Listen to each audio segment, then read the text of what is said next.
Pernah nggak sih Anda ngerasa lega banget gitu ya? Negosiasi alot akhirnya kelar. Udah salaman, udah senyum-senyum. Tiba-tiba pihak lawan nyeletuk. Oh ya, satu hal kecil aja nih. Soal pembayaran, bisalah ya kita minta tambahan waktu 60 hari gitu. Nah, itu dia. Hah? Iya kan? Momen kayak gitu tuh yang mau kita bedah kali ini ya. Berdasarkan materi dari buku negosiasi yang Anda bawa. Istilahnya nibbling, bener ya?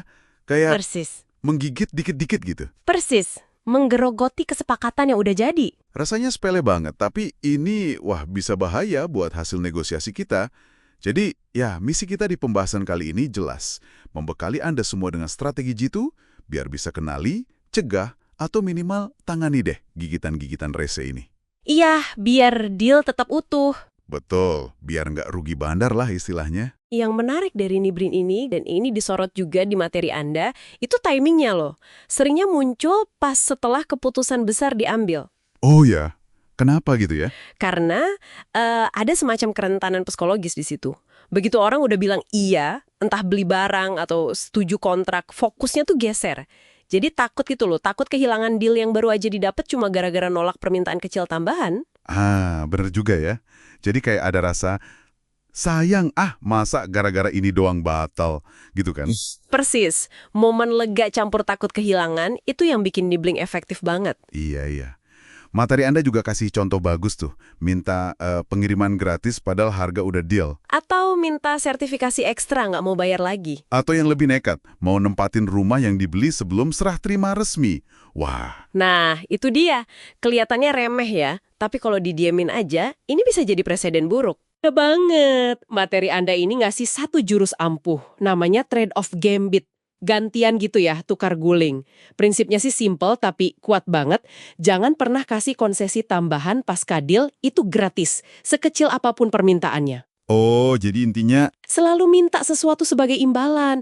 Ini bukan soal pelit ya, tapi jaga keseimbangan sama nilai dealnya. oke. Jadi prinsipnya resiprokal ya. Ada permintaan ya harus ada penawaran balik. Terus gimana cara ngomongnya biar nggak kaku atau kesannya defensif gitu? Nah, itu dia. Materi Anda ngasih saran frasa kunci yang cerdas nih. Bilang aja gini, coba saya cek dulu ya ke tim, atau sebut aja pihak lain yang relevan, tapi agak samar.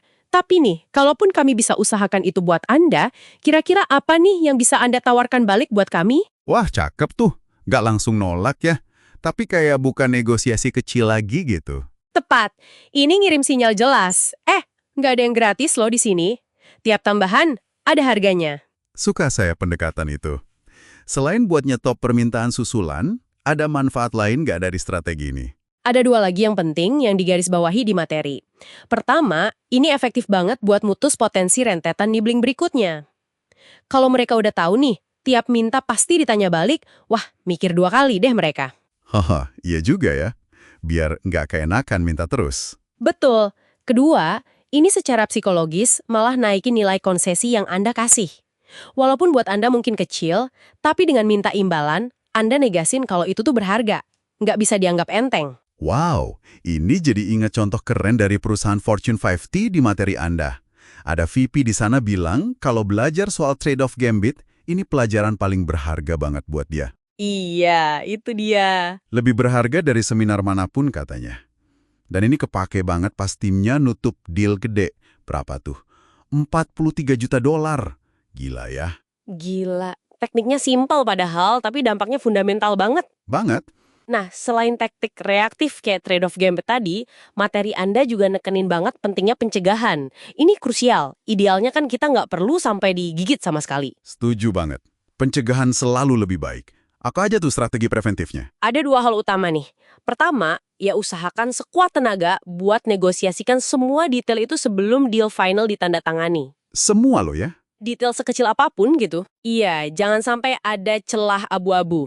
Jangan pakai kalimat kayak, soal teknis pengiriman nanti gampang lah diatur belakangan. Hindari itu. Pastikan semua elemen, bahkan yang kayaknya sepele, udah jelas tertulis dan disepakati. Makin lengkap di awal, makin kecil ruang buat nibbling di akhir. Oke, jadi disiplin soal detail dari A sampai Z ya. Masuk akal. Terus yang kedua? Yang kedua ini lebih ke arah psikologis. Coba ciptakan atmosfer negosiasi di mana pihak lawan itu ngerasa mereka dapat deal yang bagus. Bikin mereka merasa menang lah secara keseluruhan. Oh, jadi biar mereka udah puas duluan gitu ya? Nah, kalau mereka udah ngerasa puas, ngerasa adil, biasanya kecenderungan buat minta bonus kecil di menit terakhir itu jauh berkurang. Udah cukup gitu rasanya. Oke, oke. Jadi kesimpulan penting nih buat Anda semua yang dengerin, bentengi hasil negosiasi Anda. Tiap kali ada aja permintaan tambahan setelah deal kelar, sekecil apapun itu, langsung keluarin pertanyaan sakti. Oke, kalau kami penuhi ini, apa yang bisa Anda lakukan buat kami? Iya, itu pertahanan utama Anda lawan nibbling. Gitu banget. Sip. Dan ini mungkin ya bisa bawa kita ke satu pemikiran penutup nih buat Anda renungkan lagi di rumah. Materi ini kan fokus banget ya ke taktik melindungi nilai deal lewat trade-off gambit tadi. Sangat transaksional. Iya betul. Tapi coba deh Anda pikirin, ada nggak sih situasi khusus di mana secara strategis malah lebih untung kalau Anda kasih aja konsesi kecil itu, tanpa minta imbalan? Oh, maksudnya? Ya mungkin sebagai investasi jangka panjang gitu, buat bangun hubungan yang lebih kuat, bangun kepercayaan sama pihak lawan. Taktik itu penting, ya kan? Tapi nimbang implikasi relasional dari tiap langkah kita, itu juga nggak kalah krusial loh buat jangka panjang. Gimana menurut Anda?